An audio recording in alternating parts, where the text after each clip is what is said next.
Hello students, welcome back once again. My name is Abhishek Sahu. कैसे हैं आप सभी? आज की इस वीडियो में हम डिटेल में एनालाइज करेंगे क्लास 10th साइंस के न्यू रिवाइज्ड सिलेबस को। कौन से टॉपिक हट चुके हैं, ऑल्दो आपको पता होगा कौन से टॉपिक हट चुके हैं, ऑल्दो आपके पास लिस्ट होगी कि कौन से टॉपिक डिलीट हो चुके हैं, लेकिन आज मैं आपको बताऊंगा कि इन टॉपिक्स के डिलीट होने के बाद सिलेबस आपको किस तरह का नजर आएगा। ओल्डर जो आपके पास सिलेबस था उसके कंपैरिजन में जो टॉपिक हट चुके हैं, अब नए टॉपिक कैसे कैसे बचेंगे और आपको किस तरह से अब पढ़ाई करनी है, ये सारी बातें डिटेल में बताऊंगा। लेकिन उससे पहले एक बात जरूर कहूंगा, अगर आप ऐसे स्टूडेंट हैं जिसको क्लास 10 साइंस में इंटरेस्ट नहीं आता, अगर आप ऐसे स्टूडेंट हैं जिसको क्लास 10 साइंस में केमिस्ट्री फिजिक्स दिमाग खराब कर देती है बहुत ज्यादा, तो बस एक ही बात कहूंगा, मेरा नाम है अभिषेक साहू। किसी भी टॉपिक के बाद क्लास 10 साइंस के केमिस्ट्री हो, फिजिक्स हो, किसी भी टॉपिक के बाद अभिषेक साहू लिख करके सर्च कर देना, आपकी एक एक कंफ्यूजन दूर हो जाएगी, ये मेरा वादा है।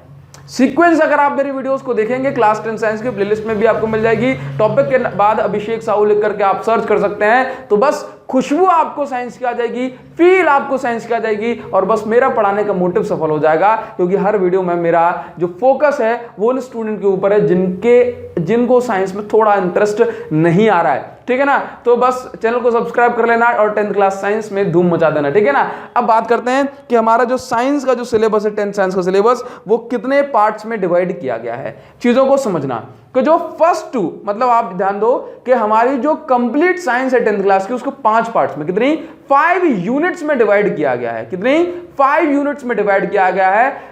यूनिट 1 जो है कंप्लीट केमिस्ट्री को कवर करती है, यानी कि जो स्टार्टिंग के 5 चैप्टर हैं वो यूनिट 1 है, ठीक है। इसके बाद अगर बात करूं यूनिट 2, तो यूनिट 2 आपकी जो बायोलॉजी वाला पोर्शन है वो आपकी यूनिट 2 है।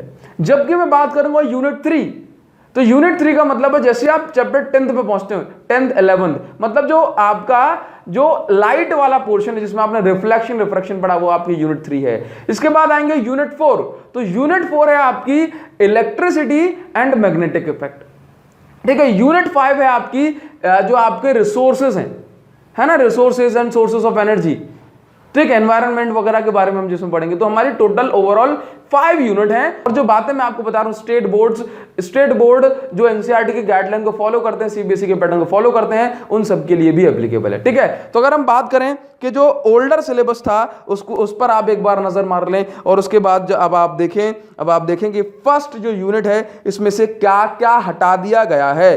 तो आप पूरा जो देख रहे हो ना, ये आपका फर्स्ट यूनिट है, यानी कि चैप्टर 1 से लेकर चैप्टर 5, ठीक है। जिसमें से अगर आप देखेंगे जो येलो कलर की जो हेडलाइन मैंने शो की है, ये आपके डिलीटेड टॉपिक है, ठीक है। तो अगर मैं आपसे बोलूं कि भाई फर्स्ट चैप्टर में से आपका कोई भी टॉपिक नहीं हटाया गया, सेकंड चैप्टर में से आपका कोई भी टॉपिक नहीं रिड्यूस किया गया, थर्ड चैप्टर की बात करें तो उसमें से मेटलर्जिकल प्रोसेस को हटा दिया जा चुका है, कोरोजन एंड इट्स प्रिवेंशन को हटा दिया गया है। मेटलर्जिकल मतलब हम मेटल को किस तरह से निकालते हैं, मेटल का एक्सट्रैक्शन वगैरह, ये सारी प्रोसेस वगैरह को सिलेबस से अब इस साल के लिए हटा दिया गया, ठीक है। जबकि कार्बन एंड कंपाउंड से बहुत बड़ा पोर्शन जो कि स्टूडेंट को टफ भी लगता था, स्टूडेंट्स को प्रॉब्लम भी आती थी, इसको हटा दिया गया है। अब आपको डायरेक्ट इसको 11th में पढ़ने को मिलेगा। तो कार्बन एंड कंपाउंड जो कि हमारा 4th चैप्टर है, जिसको हमने अभी पढ़ा भी नहीं है आपको, इसमें से देखो काफी सारी चीजें, नोमेनक्लेचर ऑफ कार्बन कंपाउंड जो है आपका अल्कोहल, कीटोन, एल्डिहाइड, इनके फंक्शनल ग्रुप को, एथेनॉल, एथेनॉइक एसिड की property, soap and detergent, the most important topic हुआ करता था, इसको हटा दिया गया है। तो अगर मैं यूनिट फर्स्ट में देखूं तो आपका जो है ओवरऑल थर्ड चैप्टर में से हटाया गया, इसके साथ साथ 4th चैप्टर में से एक मेजर पोर्शन को हटा दिया गया, जो कि स्टूडेंट के लिए काफी ज्यादा हेल्पफुल होगा। जबकि देखा जाए तो पीरियडिक क्लासिफिकेशन जो आपकी 5th चैप्टर है वो थोड़ा सा आसान है, तो उसमें आपको जरूरत भी नहीं पड़ेगी, और जो है 11th क्लास के लिए बेस है, तो इसलिए उसको नहीं हटाया गया, ठीक है। तो अब आप देख लो कि आपके पास हटाने के बाद कितना पोर्शन बच जाएगा, क्लियर है नाउ। अब देखो कि अगर हम आ जाएं यूनिट सेकंड का मतलब है आपका चैप्टर 6, 7, 8, 9। तो आप देखेंगे कि जो येलो कलर से हमने दिखाया है, जैसे tropic movement in plants, introduction of plant hormone, control and coordination, nervous system, इनको हटा दिया गया है। मतलब चैप्टर 6 से कुछ नहीं हटाया, चैप्टर 7 से जो है एक मेजर पोर्शन को हटा दिया गया है। जबकि चैप्टर 8 से कुछ नहीं हटाया, चैप्टर 9 से बेसिक कॉन्सेप्ट ऑफ एवोल्यूशन को हटा दिया गया है। चैप्टर 9 से बेसिक कॉन्सेप्ट ऑफ एवोल्यूशन को हटा दिया, चैप्टर 7 को ऑलमोस्ट देखा जाए उसका जो मेजॉरिटी पोर्शन है वो जो है हटा दिया जा चुका है। इसके बाद इसके बाद अगर देखें यूनिट थर्ड में आता है आपका लाइट। यूनिट थर्ड में क्या आता है आपका लाइट मतलब नेचर, मतलब जो आपके रिफ्लेक्शन है ये सब कुछ। अब देखो लाइट में से क्या हटाया गया, रिफ्लेक्शन ये सारी चीजें नहीं हटाई गई, लेकिन इसमें से क्या हटा दिया गया, फंक्शनिंग ऑफ लेंस।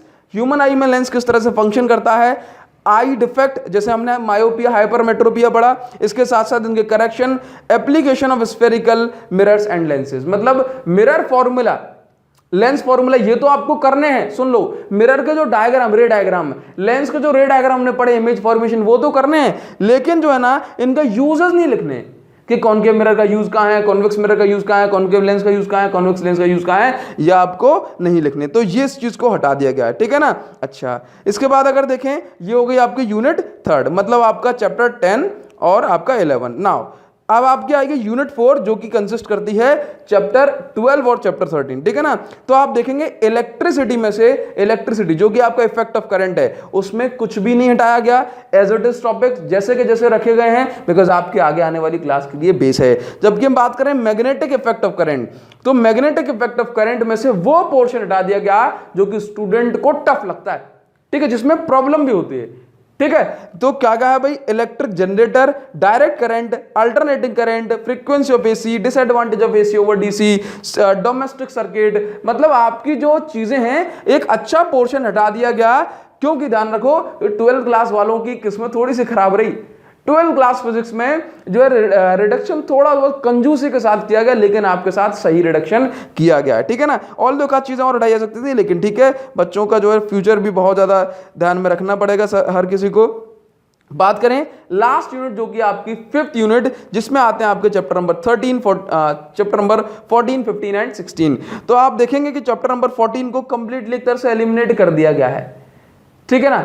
जैसे आप देखेंगे भाई सोर्सेस ऑफ एनर्जी में जितने टॉपिक मैंने जो है ना हेडलाइन किए गए हैं, इन सबको हटा दिया गया है। तो आपका जो सिलेबस है ऑलमोस्ट देखा जाए तो 30% जो है रिडक्शन आप कह सकते हो, क्योंकि देखो 5th यूनिट में से एक चैप्टर हटा दिया गया, इसी तरह से जो है ना यहाँ से थोड़े थोड़े टॉपिक हटाए गए, जबकि बायोलॉजी वाले में से पूरा का पूरा एक पोर्शन लग रहा है कि कंट्रोल एंड कोऑर्डिनेशन में तो शायद कुछ ही नहीं बचा। इसके बाद जो है देखा जाए तो फर्स्ट यूनिट में से भी एक चैप्टर जितना जो कंटेंट है हटा दिया गया है। समझ गए बात को।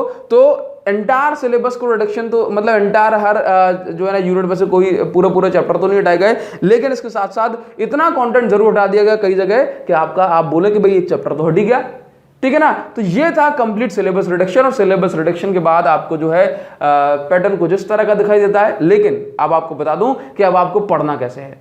आपको वैसे ही पढ़ना, आपके पढ़ाई में किसी भी तरह की कोई भी कमी नहीं आनी चाहिए, नहीं आएगी ना। प्रॉमिस करो मुझसे कि कोई भी आपको जो है ना कमी नहीं करोगे, और जो छोटी मोटी चीजें भी पढ़ते चलोगे। सिलेबस रिड्यूस जरूर हुआ है। ये सिलेबस रिडक्शन उन बच्चों को ध्यान में रखना चाहिए जिनके पास एक्सेस नहीं है, जिनके पास फैसिलिटीज नहीं है ऑनलाइन एजुकेशन की। लेकिन अगर आपके पास है तो आपको थोड़ा सा कष्ट उठाते हुए जितना ज्यादा पॉसिबल है इस साल के लिए आप पूरा पढ़ें, बिकॉज जो कुछ भी आप पढ़ोगे, नॉलेज कभी भी, जो ज्ञान है कभी खाली नहीं जाता। आप 10th क्लास में अच्छे पढ़ लोगे तो 12th क्लास में जो है काम आ जाएगा, 11th क्लास में काम आ जाएगा। बात समझ रहे हो ना। वहां पर अगर आपने भी थोड़ी सी मेहनत कर ली अभी, तो 11th क्लास 12th क्लास आपकी आसान हो जाएंगी, ठीक है ना। बात समझ पा रहे हो। तो मेरी एडवाइस सभी स्टूडेंट्स के लिए यही है कि अगर आपको ऑनलाइन एजुकेशन पे सब कुछ मिल रहा है तो वो सब कुछ पढ़िए जो आपके सिलेबस में अभी तक था, ठीक है ना। क्योंकि छोटी छोटी चीजों को रिड्यूस किया गया। अगर आप इन चीजों को पढ़ेंगे बिना तो पूरा चैप्टर करने के बाद आपको बहुत ज्यादा टाइम नहीं लगने वाला, ठीक है ना। तो दिस वाज माय एडवाइस। आप क्या सोचते हैं कमेंट सेक्शन में जरूर लिखें। I will wait for your comment guys, ठीक है। चैनल को सब्सक्राइब कर लेना अगर आपको 10th क्लास साइंस में कोई भी प्रॉब्लम लगती हो, या फिर जो है मेरे साथ जुड़ना चाहते हैं। इसके साथ साथ वीडियो को लाइक करना, डिसलाइक करना ये आपके ऊपर है, लेकिन कमेंट सेक्शन में अपने व्यूज जरूर रखें कि आप क्या सोचते हैं सिलेबस रिडक्शन के ऊपर। Thank you so much guys, wish you all the best for your bright future. Thanks a lot.